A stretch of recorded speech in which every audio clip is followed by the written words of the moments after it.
Good morning दोस्तों। आज हम वृत्त के जीवा के बारे में जानेंगे। जीवा ओ केंद्र के वृत्त पर, ओ केंद्र के वृत्त पर, वृत्त ये है। ए तथा बी दो बिंदु है, ए तथा बी दो बिंदु है।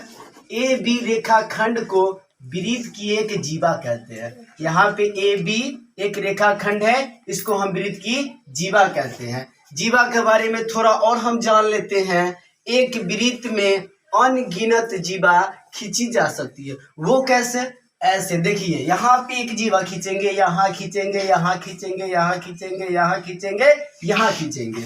प्रत्येक जीवा की लंबाई बराबर नहीं होती, बिल्कुल नहीं होगी। कैसे होगी? यहाँ छोटा है, इससे थोड़ा बड़ा है, इससे बड़ा है, इससे बड़ा है, इससे बड़ा है, फिर इधर छोटा है, फिर छोटा है, फिर छोटा है, फिर उससे छोटा है, उससे छोटा है। इसीलिए अब आते हैं वृत्त के व्यास के बारे में जानते हैं। व्यास क्या होता है? व्यास वृत्त के केंद्र से होकर जाने वाली रेखा खंड को वृत्त का व्यास कहते हैं।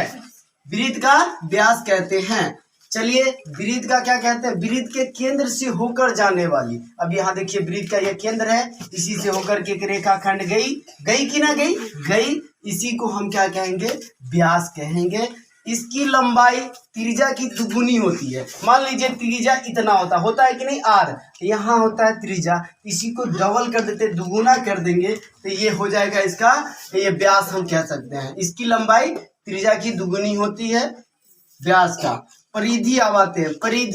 परिधि यहाँ पे देखिए, वृत्त का परिधि के बारे में जानेंगे। वृत्त की घेरने वाली वक्र पद की माप को उसकी परिधि कहते हैं।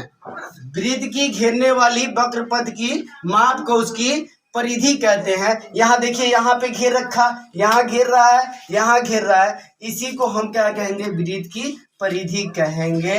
यहाँ पे वृत्त को घेर रखा है। तो आज के लिए इतना ही। कल हम फिर वीडियो लेके आएंगे, आप लोग इसको समझिएगा।